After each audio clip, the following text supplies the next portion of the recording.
These are some of the symptoms of complex post-traumatic stress disorder, or CPTSD. There are many other symptoms and side effects. Most survivors experience these types of symptoms. Have you been there? Do you feel exhausted? Do you feel frustrated that you just can't quite get your hands around the fatigue you're dealing with? Are you struggling to keep your house clean, struggling to get out into the world and kind of re-begin your life? Do you feel like doing stuff for maybe your kids or your friends or your family members or anyone in your life, even yourself, feels just too hard sometimes to even think about trying it? Do you ever feel like just getting out of bed every day is so hard? Well, if you do, you're not alone. This is a common problem that survivors of narcissistic abuse deal with. One thing you need to know right now is that it's not your fault. I think it's really important to start with the why of anything. Why it happens. And the reason I think that is because for me, knowledge has always been power. When I learn about something and I understand the basics and the mechanics of it, I always feel more empowered and I always feel more capable of handling that problem. So we're going to start right here. Why do we feel so stuck? Why do we feel so exhausted? Why do we feel like we can't get out of bed or we can't get out of the house or we can't do the things we just really need to do in our everyday lives? What does that come from? Well, I suggest that it comes from CPTSD, and this is something that happens when you are in a long-term relationship with any type of abuser or you go through any type of long-term emotional trauma. And that's exactly what CPTSD is. For a quick definition on the official side of things, CPTSD, complex post-traumatic stress disorder, is a psychological disorder that you can develop in response to various long-term traumas. That is, repeated experiences of trauma in a context where you feel like you just really can't escape from it. Does that make sense to you? So just to give you an idea of the types of people that end up with CPTSD or the types of experiences that they have, this is commonly found in people who have experienced various types of abuse, chronic sexual abuse, chronic psychological or physical abuse, neglect, chronic intimate partner abuse, chronic emotional abuse, victims of kidnapping, victims of hostage situations, people who have gone through human trafficking, sweatshop workers, prisoners of war, concentration camp survivors. All of these things. Well, what does CPTSD look like? Some of the things you might feel during CPTSD might include feeling scared all the time, or feeling helpless or worthless, feeling hopeless, depressed, anxious, all of that stuff. And the worst thing about CPTSD, where it stands out above other types of psychological disorders or psychological conditions, is the fact that CPTSD changes who you are at the core. And it involves a lot of emotional dysregulation, which just basically means that you have trouble controlling what goes on inside your own head or your own heart, your own emotions. And that's something that we can work on together. Depression tends to lead to immobilization anyway, but what we have as survivors of narcissistic abuse often is what they call walking depression, which means you don't really know you're depressed. You still function, you still act like a normal person as far as anyone can tell, but you're kind of dissociated. You're kind of going through this thing that most people just don't understand. And so even though on the outside you look normal, on the inside you feel kind of broken. Well, when we get to the place where we stop being able to function, I think it's pretty understandable given what we've all gone through, right?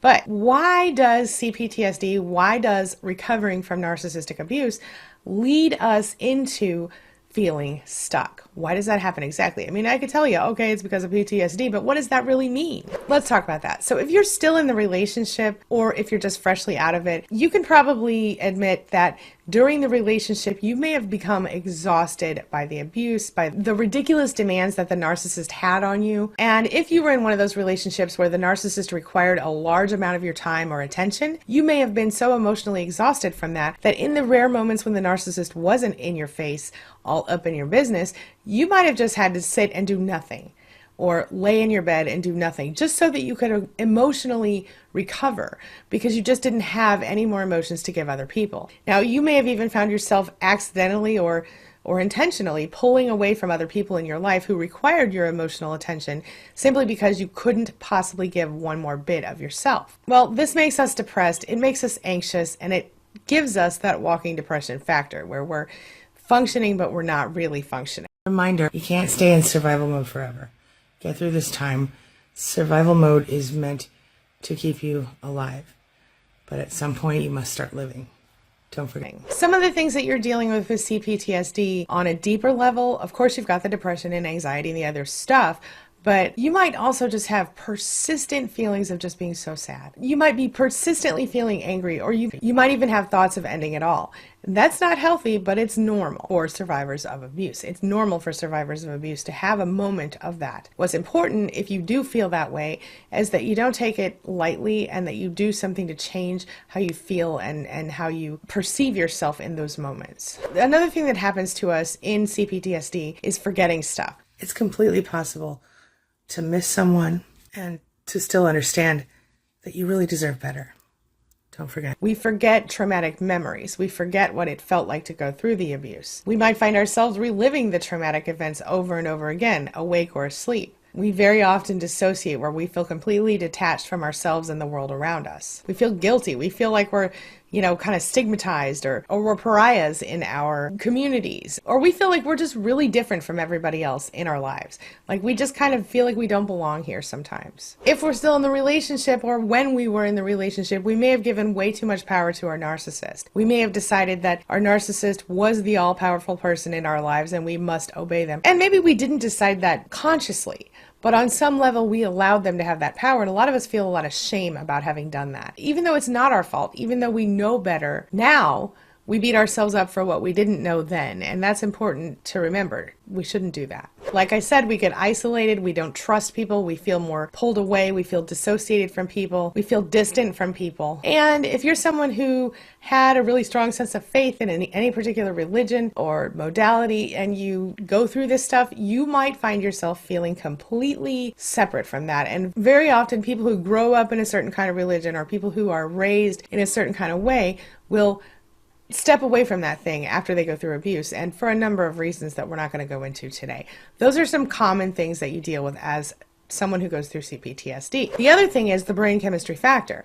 When you are constantly going through ups and downs that come with being in a toxic relationship, and you go through the cycle, the love bombing, devalue, discard, hoover, love bombing, devalue, discard, hoover kind of cycle, your adrenaline is going to be all over the place. You're not going to naturally produce dopamine, and you're not going to naturally find a way to sort of self-regulate. That is why we have the emotional dysregulation, and I've done other videos in more detail on that. You can check those out in the link here. We might also find ourselves avoiding thinking about things that stress us or trigger us because it's just too much for us. And sometimes those things are things we need to deal with. Some of us might use alcohol, drugs, shopping, gambling, whatever, to kind of numb the pain and keep moving forward from there, or to not feel stuff. Some survivors engage in horrible things like self-harm, and I'm not going to go into any more detail on that, but it's not okay. And sometimes when you have been in a situation where you've been called weak or you've been called not good enough for your whole life, not only will you blame yourself, but often certain professionals will blame you as well, whether we're talking about a psychologist or a counselor or somebody like that who just doesn't really understand PTSD or CPTSD or the nuances that come and the subtlety that comes with narcissistic abuse. People don't get it unless they've experienced it and really dug into it. And so this is important because a lot of my clients, a lot of people here on YouTube, a lot of people in other places that I'm in community, they say to me, my therapist told me it was my fault. And they spent years believing that. And that's something that's so important to note. You cannot blame yourself, and you cannot allow other people to blame you for what you've gone through. That's enough about CPTSD for now. But how do you get past it? What do you do to get over it? What do you do to really stop feeling stuck? That's what we're going to talk about now. One of the first things I would say to you is that you have to give yourself a little compassion. You have to forgive yourself for what you did before, for what you didn't know, for what you dealt with in your abusive situation, but you also have to be prepared to stop dwelling on that stuff. Give yourself a little compassion, give yourself a break. If you need to be mad at yourself for a minute, let it happen, but then move forward and embrace yourself. And one of the things I tell everybody, which is true, is if you are in a situation where you're hating on yourself, you're not loving your life right now, things are difficult, things are terrible, go ahead and think about your child or your best friend or your sister or anybody who you love unconditionally. And imagine that that person was saying to you, hey, I feel this way, only it's the feelings you're feeling. I feel sad, I feel angry, I feel lonely, I feel like I messed up real bad and I don't think I can fix anything. And then I want you to turn around and imagine, what would you say to someone who you love unconditionally about that thing? What advice would you give to them? How would you hug them? How would you care about them? What would you do differently than you're doing for yourself? And then, my friend, I want you to look right in the mirror and I want you to do those things for yourself, because that is the only way we will ever grow forward, is if we can stop hating ourselves. I know. You don't have to go all full out self-love right away, okay? But just start off with self-acceptance. Start off with giving yourself a break. You've been through a lot. Give yourself a break. It's going to be okay. I always like to say that you can control how you feel, but I don't always think people understand what I mean by that. It's not that I don't have emotions. It's not that when somebody says something hurtful to me that I don't feel it real hard just like everybody else. What the difference is that it's about changing your perception. I change the way I feel, I change the way I see things, I change the way I understand things, and I choose how I feel. I can't decide to myself that I'm not going to feel hurt when somebody walks up to me and goes, "You're freaking ugly," right? Or "I hate your YouTube videos," or whatever it is they're saying to me. But I can change the way I choose to respond, react, and perceive that situation.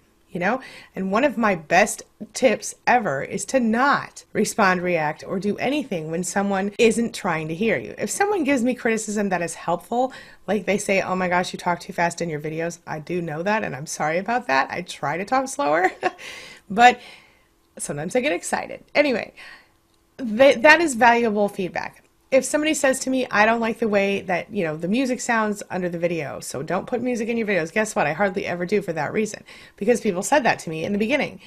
If people say to me, "You're ugly and you have a big stupid nose," well, I cannot change any of those things. I don't think my nose is that big, but if it were, it doesn't really matter. I look how I look, I am who I am, and I'm not willing to try to change all of that. So I just let those things go. Those are things I can't change. My point is, if someone's giving you criticism that is constructive and helpful, take it with an open mind and an open heart. That person's really trying to help you. But if somebody's criticizing you in a way that is just mean and hateful, don't even think about that person again. Just let it go. Realize they're a brick wall. They won't be helped. Move on. So when you feel that happen and you feel that wave of emotion about to smack you in your face, I want you to try this. I want you to let it come. Let the emotion come, let it wash over you, feel it, breathe in it, sleep in it if you really need to. Let it kind of flow through. And then when that's done, take a deep breath and then start consciously thinking to yourself, how am I going to handle this thing that just happened? How am I going to handle this emotion? How am I going to deal with this emotion? Feeling the emotion is different than reacting to the emotion. Do you understand what I mean? You need to feel the emotion. It comes, you have to let it go. If you just shove it down or you try to forget it happened, you're just going to drive yourself crazy. So feel the emotion, but then choose how you go from there. Choose, do I let it out? Do I scream in this person's face? Do I shut my mouth and realize their limitations? How do you want to react to that thing? And I'll just give you a little hint. If somebody ever tells you that you're ugly, my daughter's friend came up with this amazing comeback. And it's this, look. "Oh my God, you're so ugly." "Oh, I'm sorry. I'm not a mirror." Isn't that great? I love it. Anyway, so my point is that you choose how you respond. You choose how you react, and that will help you. I promise you it will. But how do you, literally physically, how do you start doing stuff again? Because, we can go through all the emotional control stuff if we want to, but how do you start physically growing again? How do you start physically getting up out of the bed, getting up out of the house, and doing the stuff? And this is the hard part, my friend, but I'm just going to put it out there for you. Today, I did not want to do these videos. Today, I did not want to put on makeup. I did not want to do my hair. I did not want to do any of these things. But you know what I did? I gave myself this deal. I was like, listen, go in there and find some clothes. Put the clothes on. And if you feel done at that point, you can walk away. So I did it. I'm like, oh. And then I was like, well, go in there and put your moisturizer on. Get your face ready for the makeup in case you decide to put the makeup on. So I stayed in there. I did the makeup. I did the moisturizer. And then I was like, well, let's put the base on. And then if you feel like stopping after that, it's okay to stop after that. So I did the base. Well, I'm feeling okay. Let me do the rest of the thing and the lipstick. Okay, let me do my hair really quick. Okay, I didn't do great on my hair, but I tried. My point is, one thing. Just do one thing.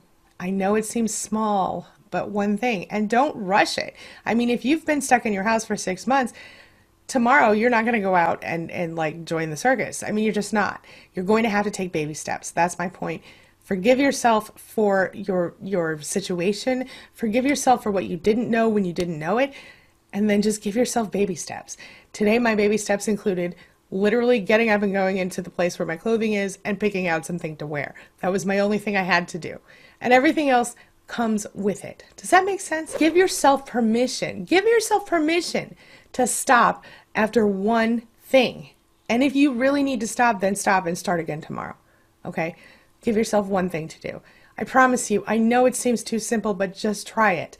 It's the same thing if your house is overwhelmingly dirty or messy. You know, walk around your house and find one thing you can clean up really fast.